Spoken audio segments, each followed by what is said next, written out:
On today's show, NBA draft rumors and predictions. Who goes number one overall in this year's draft? Will it be Donovan Clingan, Alex Sarr, or someone else entirely? We're talking fit versus best player available, sleeper picks, and so much more. It's all coming up on today's Locked On NBA.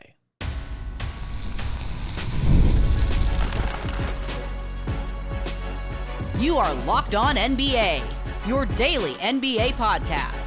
Part of the Locked On Podcast Network, your team every day. What's up and welcome to another edition of Locked On NBA, the biggest stories with the local experts. I'm your host, Jackson Gatlin, also host of Locked On Rockets right here on the Locked On Podcast Network, your team every day. Now, today's episode is brought to you by eBay Motors. Passion, drive, and patience. The formula for winning championships is also what keeps your ride or die alive. eBay Motors has everything you need to maintain your vehicle and level it up to peak performance. Superchargers, roof racks, exhaust kits, LED headlights, and so much more. Whether you're into speed, power, or style, eBay Motors has you covered. With over 122 million parts for your number one ride or die, you'll always find exactly what you're looking for. And with eBay Guaranteed Fit, your part is guaranteed to fit your ride every time or your money back. Because with eBay Motors, you're burning rubber, not cash. With all the parts you need at the prices you want, it's easy to make your car the MVP and bring home huge wins. Keep your ride or die alive at ebaymotors.com. Eligible items only. Exclusions apply. eBay Guaranteed Fit only available to U.S. customers. Joining us now is the host of the Locked On NBA Big Board podcast, James Barlowe. You can track down wherever you listen to your podcasts or on YouTube. Just search Locked On NBA Big Board. And James, we're just a few days away from the big day. I guess it's two big days now since we got the first round and the second round separated now, separate evenings. I want to hear your thoughts on that a little bit later on, but there's so many rumors, so much speculation about what's going to happen in this year's NBA draft. This might be the first draft in a few years where we really kind of don't have any idea what some of these teams at the top of the pecking order are going to do. But one of the talking points about this draft through a lot of this pre-draft cycle has been that this is a weaker draft class. Kind of let's start there. Why do you think that is? Why do you think there's kind of, it feels like a lot of people are just overall down on this draft class as opposed to the last few years or so? Well, I mean, there's just no clear-cut all-star. There's not one guy that you can sit here and say, 3 years, 4 years from now, he is our guy. And it looks like it's comparable to like 2013, where there is going to be an all-star from this particular draft. You just don't know who it is off the top of your head. So last year, obviously, we had Wembanyama, right? Like that was a no-brainer. We know he's that guy. You could see at 1 and 2 that Chet and Paolo were those guys. And then in this particular draft, like some people think Sarr can go number 1, but he may not end up being the best player in this draft. I mean, for him to not, I guess the rumors say not work out for Atlanta would say something about where he is in this draft, but even what the Hawks think about him in this draft. So I think you'll get like pieces that you can add if you already have established guys. But as far as like that's an all-star, I mean, it's really wide open right here. For those who haven't had the chance to tune in to Locked On NBA Big Board and kind of see what you guys are working over there, all the mock drafts, all the different things you guys come up with over there, kind of what's the thoughts, the feelings, the vibes right now as far as your own personal kind of big board, the way you're ranking these prospects, at least at the top of the draft, if you go through the top, 4 or 5 potential prospects? So I just put out my final mock. I'm done with mocks for this draft session, but I put out my final one. I have Sarr going number 1, but if you were to ask me who do I think is going to end up being the best player from this draft, I still think it's going to be Stephon Castle. I think he has more in his repertoire than what he showed at Connecticut. I think that he filled a role in Connecticut, and when you're a freshman on the team that won a national championship last year, you don't need to rock the boat. So I think he's going to end up being the guy from this particular draft. But like myself, my brother, Leaf, and Rich, we're kind of like everywhere as far as like who do we think that guy is. And really, like from the start of this draft cycle, it was 3 guys. And then as you go on, it was like, okay, maybe it's not this guy. And then some guys may fall even further. So it's a tough evaluation, but it really makes you like really work and really dig into like who do you think is going to be the guy. Like you had to go back to like high school film to see, okay, he did this here in a bigger role, or high school film may say he didn't shoot as well as we thought he could shoot. So it's a lot of work, but it's also a lot of fun. And hopefully I'm wrong in situations because I don't, it's about the guys being drafted. It's not necessarily about me being right, but I also hope that I'm right as far as with my projections too. Of course, no, and I think that when you look at a guy like Sarr, right, he's almost like your modern day, NBA big man, right? That 4 or 5 tweener, kind of, positionless, can play, out on the perimeter a little bit if he needs to. There's a lot of upside there, which is why I think he's been consistently kind of mocked, at that number one, number two spot. Probably not likely to fall past the Wizards there with that number 2 overall pick. Right. When you start looking at some of the teams at the top of the draft, though, there are a lot of, rumors and reporting, right? We'll start with Atlanta at number 1. I mean, they were heavily attached to Risacher for a little while there, and then now suddenly things are shifting where maybe they've got their eyes set on Donovan Clingan. At least as it stands right now, obviously the not being able to bring in Sarr for any workouts in Atlanta is a little troubling for them. They might still select him even though they haven't been able to bring him in for a workout. Right now, who do you think goes number 1 overall and why? I think it's still going to be Sarr. We've seen in the past where guys get drafted without even coming in for a workout. Not the most recent, but the first one that comes to my mind is Dante Exum. Utah took him and they didn't even bring him in. I think with Sarr, though, even if it's not Sarr, it could be Clingan. I'm a little less higher on Clingan, but like Clint Capella's getting older, right? And if you look at how the fives work in the NBA, you need switchable guys who can rotate. And if they do go with Sarr, you got him and Jalen Johnson. Those are 2 very athletic guys. And I know they were rumored at one point to like want to ship the pick, but they don't have a draft pick in 2025, and I don't believe they have one in 2027. So they kind of need somebody that's going to stick right now. But at the same time, like I still have concerns about Sarr, whether or not he's going to be.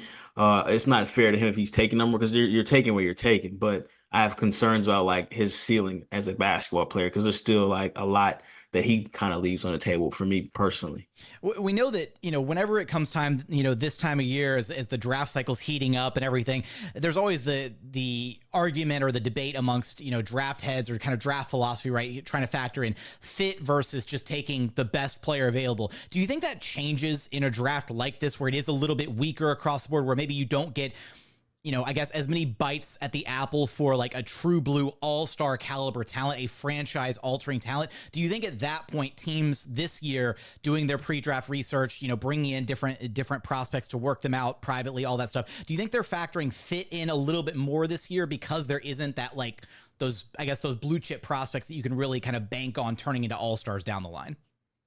Yeah, I think absolutely you're evaluating fit. And I think also you're thinking about in prior drafts, you wouldn't see, I mean, we potentially have a 23-year-old Dalton Connect going in the going in the lottery, and also a 22-year-old Devin Carter. Like the last time that we had older guys being drafted like that high, it feels like it's been a while. And even past that, you have 23-year-olds.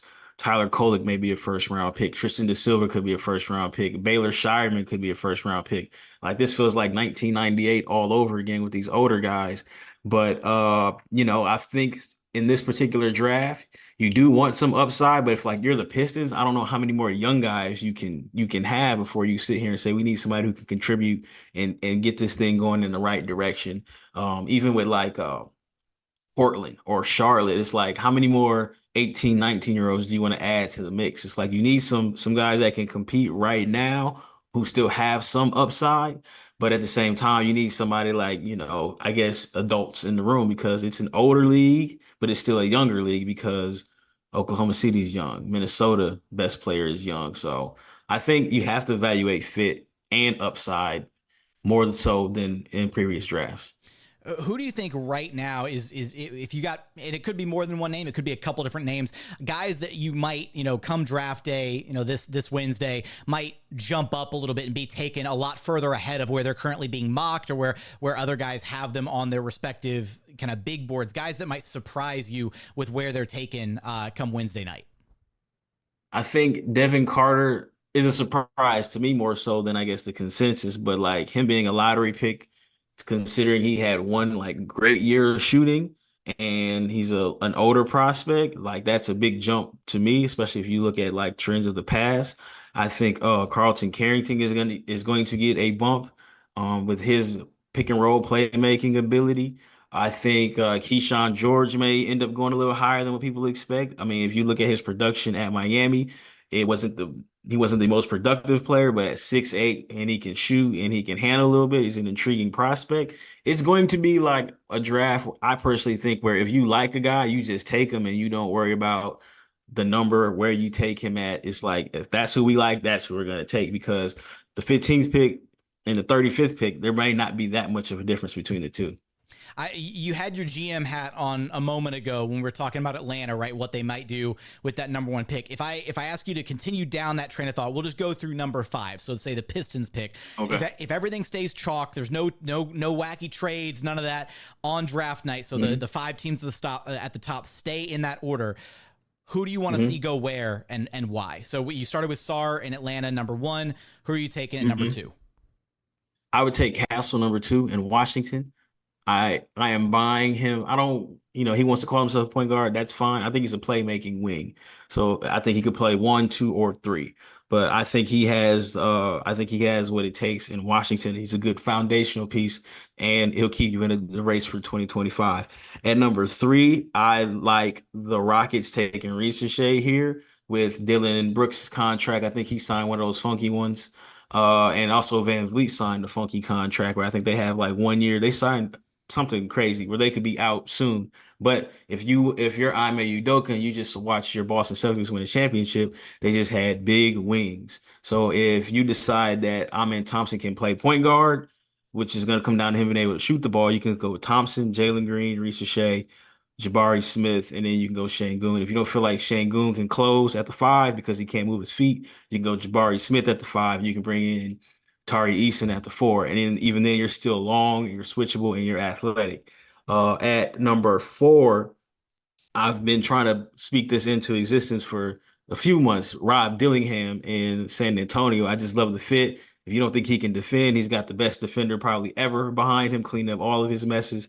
And he's just I think he can average 20 like soon. He's a dynamic point guard, and with NBA spacing, he'll see the floor better. He needs to get some more bricks in his back pocket because he's very light, and he's just going to have to play better defense even without the bricks in his pocket. And at 5, this is where it got tricky for me when I did do my last mock. I had Dalton Connect going 5. That is what we talked about with they fit versus upside. They need shooting. They need shooting on the wing. I like Ausar Thompson, but he can't shoot.